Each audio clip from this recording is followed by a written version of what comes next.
Another issue, big one, is immigration. As vice president, you were tasked with addressing the root causes of migration in southern countries and Northern part of Central America. the northern part Yeah. of Central America that affects the southern border of the U.S. During the Biden-Harris administration, there were record numbers of illegal border crossings. Why did the Biden-Harris administration wait 3.5 years to implement sweeping asylum restrictions? Well, first of all, the root causes work that I did as vice president, that I was asked to do by the president, has actually resulted in a number of benefits, including historic investments by American businesses in that region. The number of immigrants coming from that region has actually reduced since we began that work. But I will say this, that Joe Biden and I and our administration worked with members of the United States Congress on an immigration issue that is very significant to the American people and to our security, which is the border. And through bipartisan work, including some of the most conservative members of the United States Congress, a bill was crafted, which we supported, which I support. And Donald Trump got word of this bill that would have contributed to securing our border, and because he believes that it would not have helped him politically, he told his folks in Congress, don't put it forward. He killed the bill. A border security bill that would have put 1,500 more agents on the border. And let me tell you something, the Border Patrol endorsed the bill.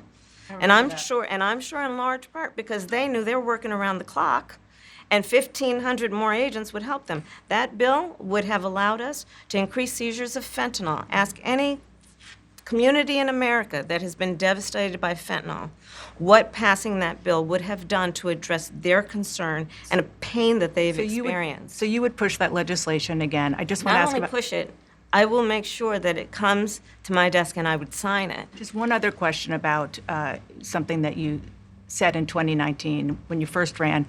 There was a debate. You raised your hand when asked whether or not the border should be decriminalized. Do you still believe that? I believe there should be consequence. We have laws that have to be followed and enforced that address and deal with people who cross our border illegally, and there should be consequence. And let's be clear, in this race, I'm the only person who has prosecuted transnational criminal organizations who traffic in guns, drugs, and human beings. I'm the only person in this race who actually served a border state as Attorney General to enforce our laws, and I would enforce our laws as president going forward. I recognize the problem.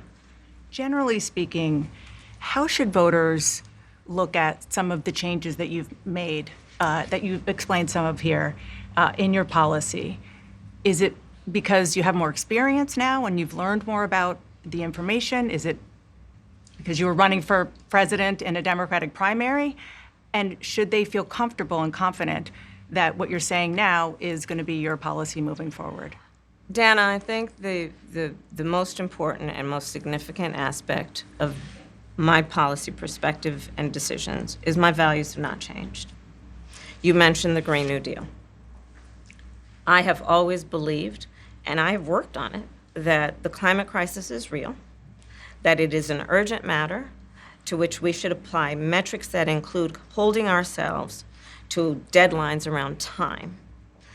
We did that with the Inflation Reduction Act. We have set goals for the United States of America and by extension the globe around when we should meet certain standards for reduction of greenhouse gas emissions, as an example. That value has not changed. My value around what we need to do to secure our border, that value has not changed. I spent 2 terms as the Attorney General of California prosecuting transnational criminal organizations, violations of American laws regarding the illegal passage of guns, drugs, and human beings across our border. My values have not changed. So that is the reality of it. And 4 years of being vice president, I'll tell you, one of the aspects to your point is traveling the country extensively. I mean, I'm here in Georgia. I think somebody told me 17 times since I've been vice president in Georgia alone. I believe it is important to build consensus. And it is important to find a common place of understanding of where we can actually solve problems. On that note, you had a lot of Republican speakers at the convention. Will you appoint a Republican to your cabinet? Yes, I would. Anyone Yes, in mind? I would. No one in particular in mind. We got 68 days to go with this election, so I'm not putting the cart before the horse. But I would. I think it's really important. I have spent my career inviting diversity of opinion. I think it's important to have people at the table when some of the most important decisions are being made that have different views, different experiences. And I think it would be to the benefit of the American public to have a member of my cabinet who was a Republican. I want to ask you about your opponent, Donald Trump. Okay. I was a little bit surprised. People might be surprised to hear that you have never interacted with him, met him face to face. That's going to change soon. But what I want to ask you about is what he said last month. He suggested that you happened to turn black recently for political purposes, questioning a core part of your identity. Yeah. Any? Same old tired playbook. Next question, please. That's it? That's it. Okay. Let's talk about some foreign policy issues that would be on your plate if you become commander-in-chief. President Biden has tried unsuccessfully to end the war between Israel and Hamas in Gaza. He's been doing it for months and months, along with you. Would you do anything differently? For example, would you withhold some U.S. weapons shipments to Israel? That's what a lot of people on the progressive left want you to do. Let me be very clear. I am unequivocal and unwavering in my commitment to Israel's defense and its ability to defend itself. And that's not going to change. But let's take a step back. October 7, 1,200 people were massacred. Many young people who were simply attending a music festival. Women were horribly raped. As I said then, I say today, Israel has a right to defend itself. We would. And how it does so matters. Far too many innocent Palestinians have been killed. And we have got to get a deal done. We were in Doha. We have to get a deal done. This war must end. In the meantime, and we must get a deal that is about getting the hostages out.